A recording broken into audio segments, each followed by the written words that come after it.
Magandang umaga po sa inyong lahat. Magandang At umaga rin. maligayang kapistahan. Pakibati nyo nga ho ang katabi nyo. Happy Fiesta. Happy Fiesta. At palakpakan natin ang Panginoon at si San Francisco na nagtipon sa atin. At tayong lahat ay naririto dahil mahal tayo ng Diyos. Tayong lahat ay narito, tinawag tayo ng Diyos dahil gusto niya tayong pagpalain. Amen. Amen. Kaya sabihin nyo nga sa katabi nyo, pagpalain ka ng Diyos. At sana nga ho tayo'y pagpalain ng Diyos katulad ni San Francisco. Pero upang tayo'y pagpalain ng Diyos, kailangan tayong maging handa sa pagpapala ng Diyos.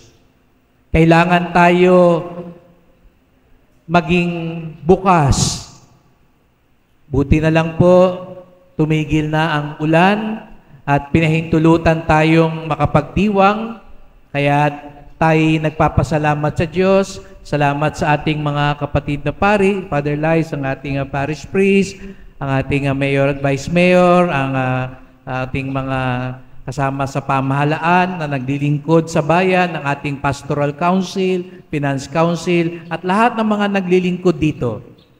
Nawa ang kagandahan ng panahon ay sumalamin sa kagandahang loob na nais ibigay sa atin ng Diyos, gaya ng ibinigay niya sa ating mahal na patrong San Francisco.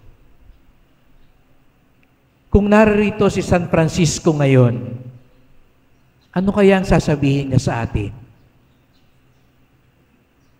Kung pwede nga lang sana, siya na lang ang tumayo dito sa harap, sa halip na ako. Dahil natitiyak ko, mas makapangyarihan at mas mabiyaya ang sasabihin niya kaysa sa akin. Kaya nung ako'y nananalangin kay San Francisco, ay ang aking panalangin ay, ano po yung gusto niyong sabihin sa akin?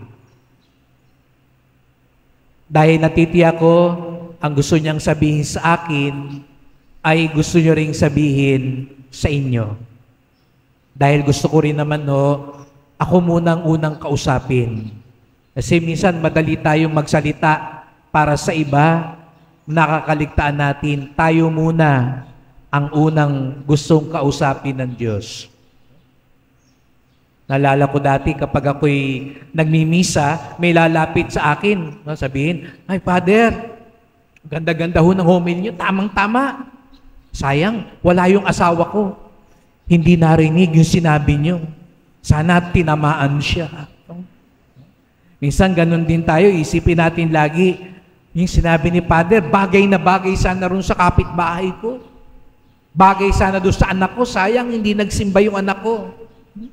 Pero alam nyo po, pag tayo nagsisimba, lagi nating iisipin, ang salita ng Diyos, ang unang gustong kausapin, tayo. Ikaw muna, bago siya.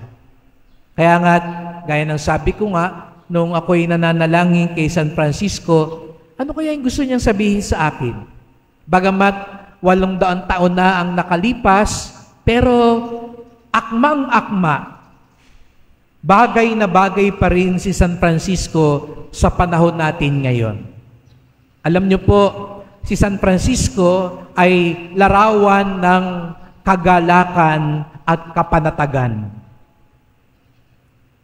Dilingid sa kaalaman ng iba sa inyo, kararating ko lang po galing Roma, at sinisikap ko lagi, bagamat hindi ako nakapunta sa Assisi ngayong panahon na ito, ay doon sa isang simbahang nakatalaga kay San Francisco, at inalala ko yung panahon na ako'y nandoon sa Assisi, kung saan doon ipinanganak hanggang sa namatay si San Francisco.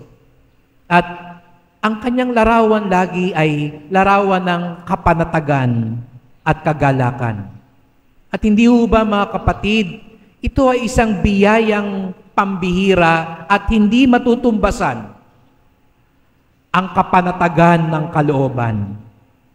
Dahil gustong sabihin sa atin ni San Francisco, aanin mo ang lahat kung wala ka namang kapanatagan sa buhay.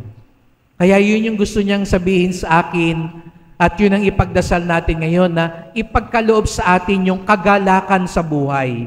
Tunay na kagalakan, tunay na kapanatagan. At saan natagpuan ni San Francisco ang tunay na kapanatagan ng kalooban? Una, natagpuan niya ang kagalakan, kapanatagan sa kapayakan ng buhay. Sa isang payak na buhay. Alam natin, ang tawag kay San Francisco ay El Poverello, ang pobreng maliit. Sapagkat alam ng lahat na sa kasimplihan, kapayakan, maging sa kahirapan, natagpuan ni San Francisco ang kagalakan ng buhay. Kaya nga sa Ebanghelyo ngayon, sabi ng Panginoon, mapapalad, Ama, ang mga taong maliliit. Hindi mo ito pinakita sa mga matatalino, sa mga makapangyarihan, ngunit sa mga maliliit, doon nila natagpuan ang iyong karunungan, ang iyong kalooban, ang iyong biyaya. At si San Francisco yung halimbawa ng maliit na yon. Natagpuan niya ang kapanatagan sa kapayakan. At hindi ba napakagandang panawagan sa atin ngayon? Dahil akala ng marami, ang tunay na kaligayahan sa buhay ay mas marami yung masamsam mo, makuha mo. Kaya maraming tao hindi masaya pag hindi marami ang nakukuha sa buhay. Pero si San Francisco, kung may sasabihin siya sa atin ngayon, pwede kang maging masaya kahit payak ang buhay. Ang laging ang larawan ni San Francisco, nakatapak lang siya. Nung humarap siya sa Santo Papa, nakatapak lang siya, ang suot niya. Gula-gulanit. Kasi gusto niyang ipakita, masaya ako. Mayaman ang pamilya ni San Francisco, negosyante yung tatay niya, pero hinubad niya ang lahat. Inalis niya ang lahat. Gusto niya ipakita sa kanyang pamilya, ipakita sa lahat. Hindi dito matatagpuan ang tunay na kagalakan. Sana yun ang makita rin natin sa mga kabataan.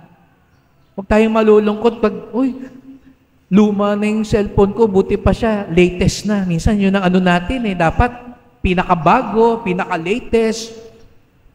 Dapat yung rubber shoes ko, naku, hindi na, luma na to, 1 taon pa to. Dapat bago na. Kaya makikita natin, malungkot na. Ano ba ang uso? Kaya nakalulungkot, hindi matagpuan ng mga tao ang tunay na kagalakan sa buhay. Kahit na araw-araw sa isang buwan, hindi ka magpalit ng sapatos.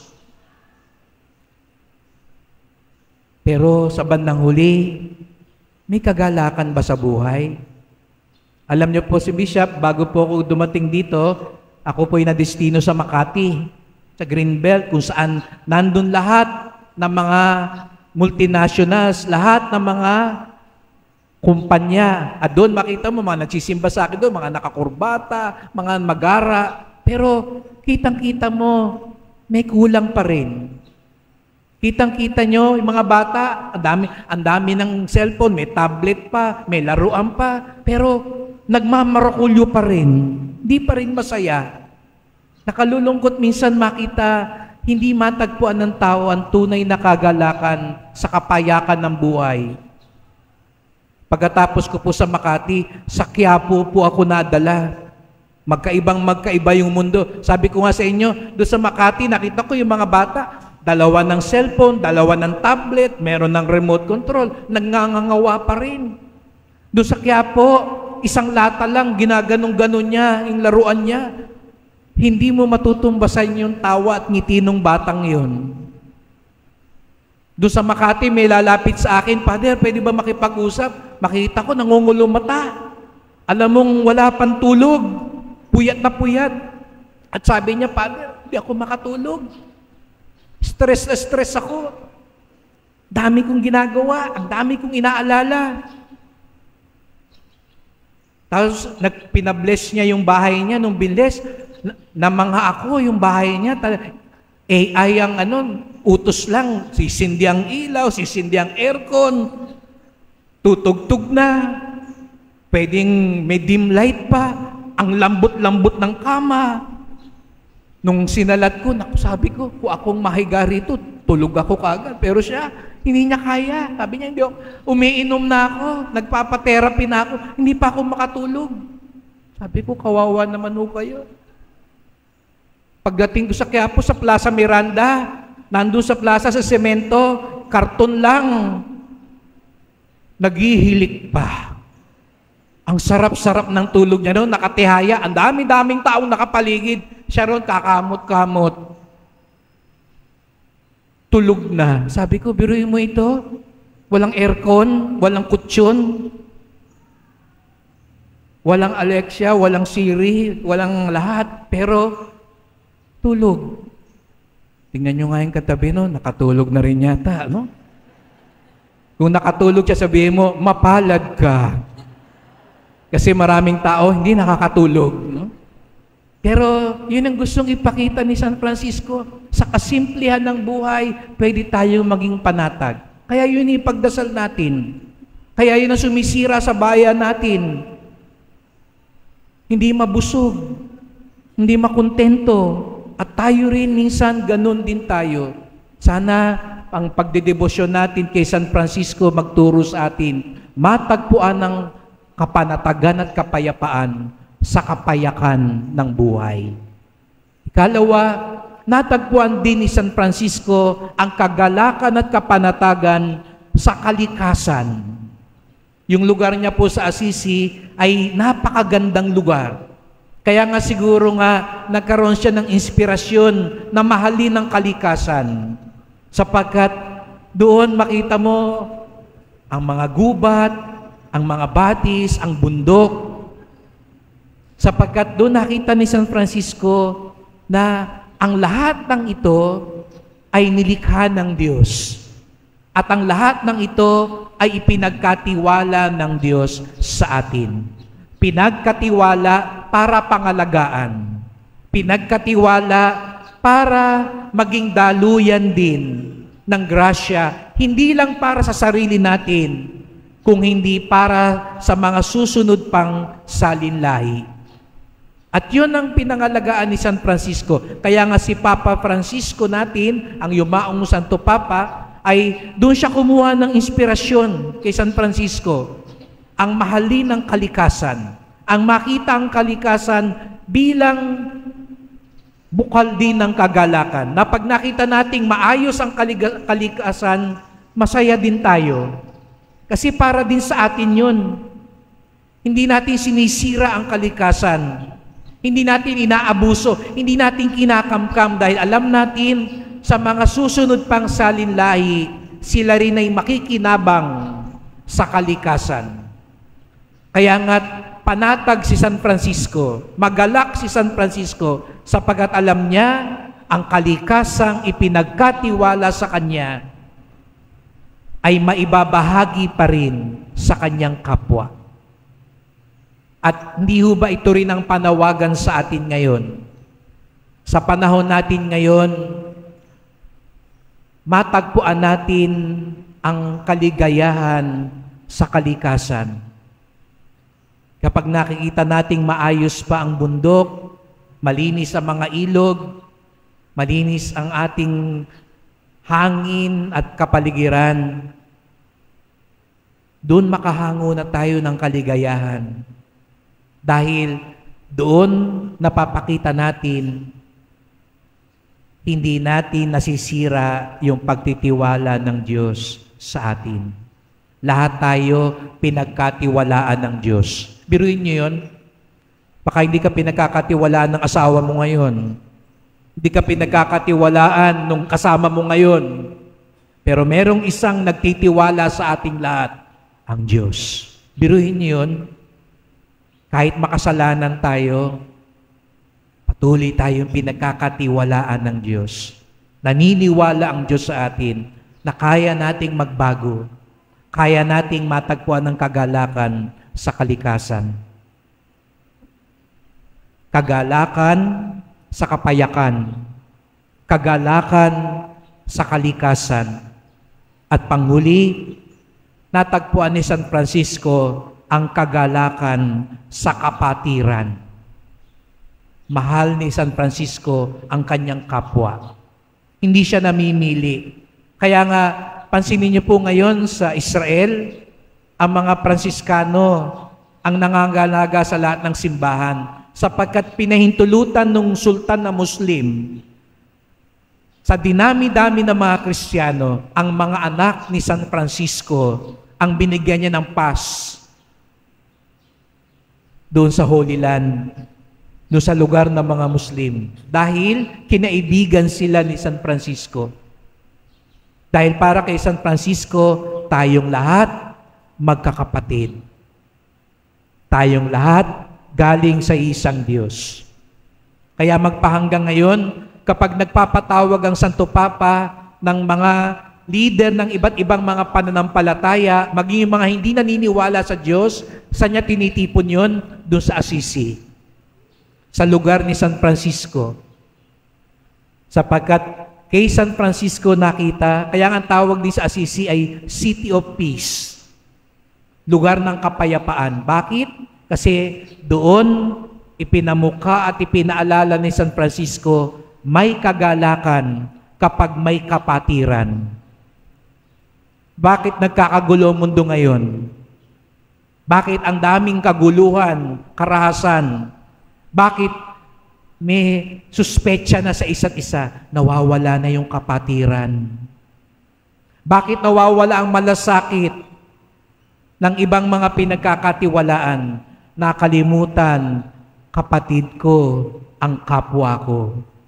Pag kapatid ko ang kapwa ko, hindi ko yan dadayain. Kapag kapatid ko ang kapwa ko, paglilingkuran ko siyang tunay. Pag kapatid ko ang kapwa ko, magsasabi ako ng totoo. Pag kapatid ko ang kapwa ko, maglalaan ako ng sarili ko para sa kanya. Kaya si San Francisco, masaya siya kasi natuklasan niya ang kapatiran. Di kaya mga kapatid, medyo nababawasan ang kasiyahan natin sa buhay kasi hindi natin matagpuan ng kagalakan sa kapayakan. Kailangan naman nating lalong matagpuan ng kagalakan sa kalikasan. At higit sa lahat, matagpuan din natin ang kagalakan sa kapatiran. Ngayong ipinagdiriwang natin ang kapistahan ni San Francisco, pagdasal natin matulad tayo sa kanya. Masayang tao si San Francisco, kahit marami siyang pinagdaan ng hirap. Kaya niyang matulog ng mahimbing, kahit walang laman ng kanyang bulsa. Kaya niyang maging panatag sa paglalakad dahil alam niya, kapatid niya ang bawat isa. At kaya niyang humuni at umawit sa kalikasan sapagkat alam niya, pinangalagaan niya ang pagtitiwala ng Diyos. Nawa, tayong mga deboto ni San Francisco, matagpuan natin ang tunay na kagalakan, ang tunay na kapanatagan, ang tunay na kapayapaan sa buhay. Amen.